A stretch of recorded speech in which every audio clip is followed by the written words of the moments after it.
Welcome everyone back to another episode of Q&A with Sharon's son George. I was my mother's caregiver after she was diagnosed with Parkinson's disease. Sadly, she passed on 1/1/2020, but we started together for Sharon.com in her memory and to advocate for a cure for all those still battling Parkinson's today and their families because no one is ever alone in this fight for a cure. Today's guest is somebody who's done some incredible things, and I know he said it was a quite some time, but to me, it really just revives me, and it's never too late to really share when you do such inspiring work. So I just wanted to give a beautiful virtual hug and welcome to Matt. Thank you so much. I really appreciate it. It's great to be here. Well, I have to start with saying I do love your accent, and I also Ah, I love all my people around the whole world, not just here in the U.S. We might be in one in Florida, but I think of everyone out there, all 10 million, and I think a lot more, unfortunately, battling this disease today, including you, Matt. Maybe you could I've met tell. some incredible people around the world. And then again, because of advocacy, I'm honored that we had the opportunity to not just meet today, but I think that together our voices are so much stronger today and tomorrow. So really appreciate that. And I was wondering if you could tell the audience a little bit about yourself. So, as you can tell from my accent, I'm not American. I'm British, but I spent some time in the States. In fact, it was in the States that I was diagnosed nearly 9 years ago, aged 38 years old, which is pretty young, young onset. And really, the first thing I wanted to do was build my healthcare team around me. I obviously had some good insurance because it's a different system to the UK, so I got my head around that and really built a really good team around coping with the diagnosis. One of those things I wanted to do first and foremost was begin to sort of raise awareness amongst my peer group, my friends, and also raise some money. So I joined Michael J. Fox Foundation, and it was around the same time as they were sort of starting the LA Foxtrot, and I was living in LA. And we ended up doing that for about 3 or 4 years, raising nearly $250,000 for Michael J. Fox Foundation. Then the pandemic hit and all things kind of seized up, and we decided to pack our bags. We've been in the States for 10 years. It's time to come home to the UK. And really, George, it was a real eye-opening for me. It was almost like being diagnosed for the second time, coming back home, trying to find a neurologist, trying to find the care around me. And the NHS in the UK is a wonderful institution, but it's stretched pretty thin. So the standard of care that I received wasn't as good as I had in the States for obvious reasons. But it got me thinking around, it felt like if you were well off, you could afford your personal trainers and you could afford your organic food, and you stand a better chance of at least living with the disease. So I began to think about what I could do over the last few years to kind of help people that needed help. So in the background, the last few years, I've been using AI and using my knowledge about fitness and health, trying to build something together, which I can't really reveal right now, but it's in the pipes and we've had some investment and things are happening very quickly. But hopefully, it will transform people's lives living with the illness. Well, I appreciate all you do. And when it is ready to give the grand announcement, you can count on us. You'll get the exclusive, yeah. Yeah, we'll It's definitely. really about putting all these amazing resources under one roof and really helping people move Yeah. forward. And one thing that I love that you bring is different experiences from, different countries, which a lot of people aren't aware. I wasn't even aware there were 10 million people battling PD until 2 years after my mother passed. And that's when I realized we have to all be a family in this fight for a cure, no matter where We you do, are. not just the people with the illness, but the carers around it as well. It's one big giant community, and we all need each other, and we need resources for everyone. But yeah, no, I've met some amazing people, and I have to say that the Parkinson's family is very strong and very supportive. And I've met some characters, and in many ways, it takes things away from you, this illness. But at the same time, I can honestly say it's added to my life. I've been enriched by the conversations and watching people do their work. Some people might raise money, some people might do advocacy, some people just will get on the social media and hit TikTok and Instagram, and all those things have got a wonderful place. Yeah, one thing too that you bring up is some new areas that we haven't discussed yet a lot on AI, but I think it's a great time to do that together. We have Sure. we had the honor of having a few doctors who are actually working on technology for Parkinson's, but we have about 30 experts around the world, neurologists coming on. So I imagine that'll be one of the main areas, but what do you think the advances, let's take 10 years ago to today, that you've seen in AI and also technology, since you're actually, innovating your own? Sure. I'll try and be as short as I can. I can bore people to death with this, but I think there's two main areas. One area I definitely don't know very much about, which is finding a cure. I'm convinced that AI and machine learning will herald a dawn where we can speed up drug trials and precision medicine and really speed the process up. So I'm very hopeful in that respect that it's going to help us find the cure. On the other hand, it's about living with it day to day. And I think that's where I come in terms of understanding digital therapeutics like Stroll is a great company I've done some work for. Some symptom tracking devices, wearables. I'm particularly keen at the moment on glasses, anything to help people go about their everyday, live their lives with technology, that doing things that they didn't think they could do. But again, I have a really hard time with my phone. I find it very hard to type, very hard to scroll. But if someone gives me an augmented reality pair of glasses and I can take calls and use my voice, I get heads up directions, I get part of my life back again. So I think the scientists will use AI to hopefully find a cure. And for the rest of us, while they do that, we can make it best use of that for our lives. And I love that you're right in the forefront and front lines because there are so many, I guarantee, out there listening now. And we do hope everyone will share this show. We only want awareness. We don't want anything else in return. But someone out there might be also struggling the same way you are, Matt. But to take that initiative and get something out there to help everybody really means the world. So thank Well, you. I just wanted to take that point and sort of transmit it to the world, which is there's some amazing startup companies. We saw at a CES this year, some amazing innovation. But think about people with disability. Think about accessibility when these guys are designing. They might not know about it because why would they? But they're developing some amazing technology that could really help people. So get in contact with us, get in contact with anyone involved with the disease, and we can tell you what we need. Because we're getting to a point where the things that we need, we can actually do. Yeah, no, I love that. And also wanted to talk for a moment. And I also have so many incredible things to share that you're working on and have. And I hope everyone will support you. But nutrition, that's something we talk Yes, a lot about, sports and how it can slow the progression. But really, if you do exercise, it might be nice. But if you don't also add nutrition to your health, it's not going to be the full package. I myself that's right. sometimes don't follow it because we have 3 children and they keep buying. Yeah, I know all about that. So, but maybe you could touch a little bit how nutrition's helped you on a daily basis. So, well, before I preach, I just have to admit that I've just had a slice of Domino's pizza because it's my daughter's birthday. So My, let's put my that to one side. mother-in-law, we Yeah, say it's only one day, but then we say that every day. exactly. So what I will say is that absolutely, I found exercise at the early part of my diagnosis, and it transformed my life. The ability to keep strong, keep your core strong. I know it protects you against the stuff that happens daily, but also in the future. So absolutely advocate for exercise, a lot of it as much as you can. But I think also with nutrition, it's about the right nutrition plan for you, and it's about the right exercise plan for you. And then the third pillar I want to throw in as well, which I think is equally important, is sleep. And if you can get the balance between sleep, exercise, and nutrition right, then you stand a really good chance of going further and lasting longer. But I think we've moved on now. Like 5, 10 years ago, it was you must exercise. Now it's about what precise exercise should I be doing? Should I be doing aerobic, anaerobic, high intensity, low intensity? And the papers now that are coming out are beginning to be able to think about exercise and nutrition as a medicine. To actually prescribe the right dose for you at the right time. Because as you well know, it's not an illness that's a one size fits all. My version as a 38-year-old is very different to someone at 85. I can run for 5K, someone might not be able to do. So it's not just do exercise. And the final thing to add on that is that I know apathy and depression are symptoms of this disease. So you might know that you have to exercise well, you might know you have to eat well, but it's kind of hard to actually do it. So I also advocate for technology playing a part in really motivating people, encouraging people, and almost a caring version of AI to kind of get people up and about and moving. Yeah, that's such important things. It's almost like a giant tree, and there's so many Yeah. pieces to the branches. If you don't follow them all, tree won't last. So I appreciate you sharing that. I do And want to. it also just weighs heavy. We know what we should be doing. Sometimes we don't feel like we can. There Yeah. could be a tendency to feel like you've let people down, but you haven't let people down. Don't worry about that. Just the next day is another day. Just get on the bike, go out for a walk, do anything. Just keep moving.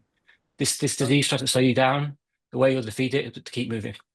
Thank you. Yeah, I want to share now a few beautiful moments of your. This is like where we go Oh back yeah. into the past of your life, Who is and that young handsome man? yeah, I was gonna, and I love the the that you're out there and getting out there and not letting this defeat you. That's the most important point I think today too is that we need everyone out there to know you're not alone, but also there's so many different alternatives today that weren't there 10 years ago. You could even So take, true. you could take a walk virtually, which I think is beautiful because I wish I could be at every walk, but obviously there's no way possible physically. But here's one back in 2017, and this is you. and with the Foxtrot 5K, which we support. Yeah, Yeah, we've had the incredible organization on the show, so maybe you could they're touch on phenomenal. what it meant to Yeah, you. yeah, they're phenomenal organization. I mean, aside from the fact Back to the Future is one of my favorite films ever.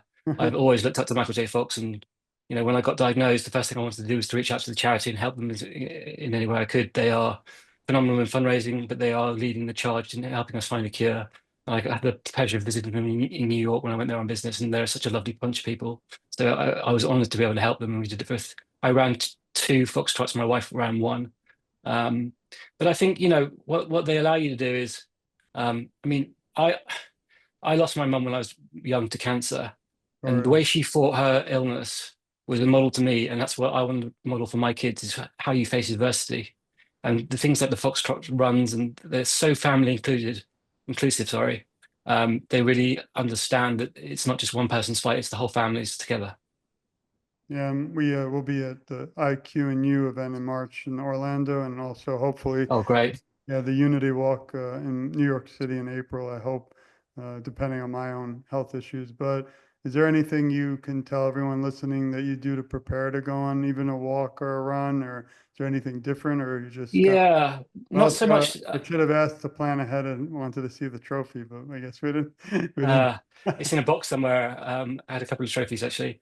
No, I think you just have to be understanding of your surroundings. So I live in the middle of the countryside in the UK, lots of hills, lots of slippy bits when it gets cold. So just to be aware of your surroundings, be honest about what you think you can do and you can achieve. Don't push yourself too hard. Better to go under the amount you can do and go and do it the next day rather than try and do something dangerous and so you can't do it the next day. So yeah, I'm just sensible. Do what I can. Try and get out there. I've got a dog, which helps. He needs a walk. So every day I need to get out there and walk. So yeah, just do what you can to keep pushing yourself. Well, I want to also now turn to some other important areas, and that's the social media. I'm a follower, but I recommend everyone to also join in your advocacy, and it only takes a moment to click or like and support you. And I want this up. I tell every show, every guest, we need to get this to 1 million. And then Yeah, and after that, we'll have to head to 2 million. So please follow Matt on, and I'm going to share all these links, but Matt Ross at X, also on Instagram, yeah. which I love. Matt Is Ross on Instagram. Yeah, That's the easy that one. that middle picture was I met through my work at YouTube. I met a guy called actually I forgot his name, but he was a blind wood turner. So he's a blind guy. He carves out of wood.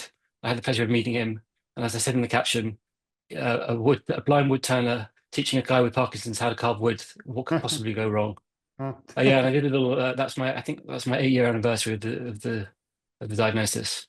I love the Instagram because it's kind of brings life to life even more than it really is, and shows. Yeah, and the temptation is to try and hide away the symptoms and try and hide away how you're feeling. I kind of go warts and all. If I'm feeling good, I'm feeling good. I don't try and mask anything.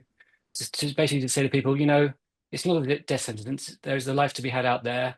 It's tough. Yeah, of course it is. It's tough with two young kids, but Mhm. I thoroughly love my life, and I just trying to attack it with rigor and virality. We have a beautiful family, and we send our love and support to them. But also, if it's okay, Thank we'd you. like to dedicate today's show in memory of your mother too, because Oh, thank you. I appreciate I that. don't, We know what uh, it's like. I don't feel anyone should ever be forgotten due to any disease, and I do hope someday we have a cure for them all. We just focus obviously on Parkinson because that's one that Of affected me, course. but I want one for everything, cancer too. And also on LinkedIn, and here you can see a lot more. This is the serious side of Matt. Here's the serious side of me. Look at that. In fact, that's actually not a picture of me. That's an AI generated picture I of know, me. beautiful. Yeah. You might have You to know, I make share a lot of articles. I do a lot of research and try and share as much as I can to the wider network, and try and bang the drum for advocacy and research and all those good things. We're so near yet so far, but we just need all our sort to push us over the edge and go find a cure. Yeah, well, I hope everyone will subscribe and follow you, and if not, I'll remind them to every week of the. So, And if I don't reply, give me some time. yeah, My no, shake my shaky hands don't allow me to do it that quickly. But and that's why I appreciate that, even responding to us. And again, I think that these shows, even if we just reach one person, whether in the US, the UK, or around the world, we might change their life forever. And that's what this is about. And I do hope everyone absolutely, will George. also share this show because we need more awareness, not less. So I do want to move now to I don't like saying final because I do think the show is to be continued because until there's a cure at everybody's doorsteps around the world, conversation can't end here. But maybe we can start this off by, can you describe 3 words about yourself? So I'm going to go fun, loving, tenacious. I like that.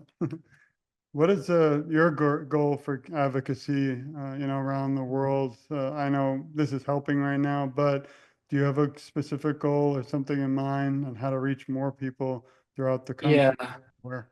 I mean, my focus is on obviously there's an overall awareness play where the more people that understand the illness, hopefully we'll get a cure more quickly.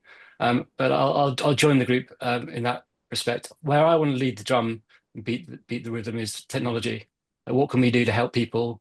And I think with that comes an understanding of the fact that it's so many different symptoms. Everyone thinks it's tremor, a little limp, some gait, some slurring of speech. But there's tons. I think from memory is about 45 or something, 45 or 50. So, and hopefully technology can help with those symptoms as well. So using technology to kind of uncover the story of it's a multi symptom disease, and people should be aware of that. And likely someone, and unfortunately, in the same time, someone might have just been diagnosed with Parkinson. What advice could you provide them? Well, all is not lost. There's things you can do to be positive, like we talked about earlier: exercise, nutrition, sleep. I used it as a moment, and I certainly don't speak for everyone at all, but I use it as a moment to kind of regroup my life, work out what's important, left the job, started a new one, rearranged my life so I could be with my kids more and my wife. Um, but as I said before, I have a wonderful life and I'm very, very lucky. It doesn't mean the end, but it takes a bit of hard work. But apart from that, you can live with this. If you had an opportunity to go back into the future and talk to a younger Matt 10 years ago, Yeah. what do you think we would tell him? Steal the Armagnac. No, I'd say enjoy every hour, enjoy every day, enjoy every moment because it's you don't know when your last one's going to be. Well, I know the answer to the next question, but if you weren't going to say what I think you're going to say, what else? So, so if you could have one wish granted, what would it be? One wish, a cure for everyone. All right. How about the second wish? Um, That's the one I get quickly. you. That's a good one. I like that. That's why I love this show, and I say it every time because it's always spontaneity, and never know what someone will Yeah, I say. wasn't prepped, guys. This is Yeah, all new to me. on purpose. This one is I still feel my favorite question. You ready? We need Okay. a drum roll, but if you were asked to write a script to a movie by your life story, what would you call it, and what actor would play your role? Oh wow. Um, And so while it can be. No, while Sorry, go Matt, on. while you're thinking, I thought you needed a minute. Everyone, if you have I interest, do. Yeah. feel free to write in. Everyone, we love hearing your questions too for our guests. Well, I'm going to say, from an actor's point of view, I've been told to look a little bit like Jason Statham, the action hero. I'll Nice. say that can play me. And in terms of a title of a movie, It has it's not. AI. Sorry, It has to have some sorry. AI technology in this time. Yeah, no, I think I'm going to go a little bit more less tech focused and kind of go. It's not over yet. I like that. That'll be the title of my movie. I already hear the powerful movie theme song right now coming Ah, in. one day. Well, you've already mentioned a sport, running and also walking. Is there a sport though that it's out there in the world that you actually thought about trying, but you never have, just for no reason at all? I'm just curious. Is there something you Oh, always want? downhill skiing. Nice. That You know when one's they kind of go downhill and they float in the air for like 20 seconds. I've always wanted to do that, but I've never had the guts. nice. We're big fans of the Amazing Race, so we watch everyone else race. Yeah, I was inside. I don't have to do it, but I just from the watch. safety of your own home. Yeah. Who's your hero and inspiration? Well, it's going to be a cliche, but it is Michael J. Fox. He really means the world to me. The way he's brought awareness to the illness, but the way he fights it every day, the way he doesn't hide behind bushes and he puts his symptoms out there. I thought his documentary was amazing and did a huge job for us. And so it's a cliche, but he really is for me, the man. No, I agree, and I had the honor to meet him a few times. I hope to again, Wow. but yeah, he's someone I also definitely think I admire. And there are others now, unfortunately, big time celebrities. kind of coming out and saying now they've been I diagnosed. know. We've had a few on the show, which has been amazing experience, but in one light, you thank them because they're making a difference, but the same light, you don't want to hear more, Of people. course, And I it's know bittersweet. just recently Ozzy's not doing well, and Mr. Fox, I don't know if he's doing well, but we Yeah. always send our love to everybody listening and everyone out there. Till there's a cure, we won't stop. As we kind of wrap up, is there a question in your kind of heart or stomach, maybe stomach's better, that you always Mhm. had a question about, like burning about the world of Parkinson's disease or awareness, but you never asked because you didn't think you'd find an answer? Well, I would like to know, I'm not suggesting you've got the answer to this, but if you do, fantastic. Mm. I would like to know how far away we actually are. Yeah, yeah. Is it 10 years? Is it 20 years? Is it a year? Because I feel like through no one's fault, we don't know the truth. Yeah, I love that question. Unfortunately, no one I think has the answer yet, but No, as we sit here and we're trying to bring awareness, there are people also working hard towards research to the cure. I know they are. And I thank them from the bottom of my heart all around the world. Yeah, me too. And like I said, I hope beyond just this show, we continue this together because I think this is just such an honor to be able to have the time together today. I was wondering, as we wrap up, if you could leave the Parkinson's community today with some words of encouragement, although you've already been so encouraging, what would those be? I'd say we're in this together. Don't ever feel like you're alone. When I felt down, someone's reached out with me with an Instagram message or a tweet. They know what they know what you're going through. We know that there's some dark times, but there's also some times with immense amount of light, and let's focus on that. But never feel like you're alone. You're absolutely not alone. I can I can hear you. I can see you from all the way in the Cotswolds in the UK. Direct message me, call me, whatever. I'm here for you. I really appreciate those words and your time today in the past and the future. But I do hope everyone will join Matt at X Real Matt Ross, at Instagram Matt Ross, and LinkedIn, which we'll share. He's out there fighting, and I'm really excited to also announce once his technology and top secret. We'll do it first with you guys. Yeah, that will be right on tagging you and sharing it around the world. So I do have a little message for you, Matt, and everybody listening. We love you, we support you, we care a lot about you, and you're never alone. I, along with Matt, will advocate for you, and together I feel our voices are so much stronger. And we always kind of conclude, I hate saying end, but conclude the show saying, I'm just getting started because I mean, I've been through a lot too. Mine is more Sure. back issues, but technology, I'm actually now, unfortunately, and now I'm announcing for the first time, I'm doing the back cord stimulator, which I don't really want, and I'm not looking forward to. So I'm going Mm, to have literal technology in my back forever unless something else comes. So I know how important technology is and how important Matt is working on this. And for all those battling PD today, sometimes we lose sight because we want to cure, but we can never mm. those still battling today, like Matt and all of you. So again, I'm just grateful, Matt, for your time, friendship, and what an honor. Thank you, sir.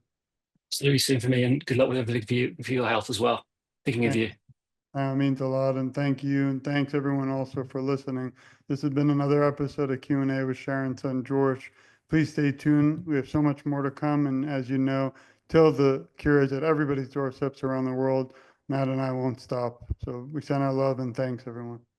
Keep fighting.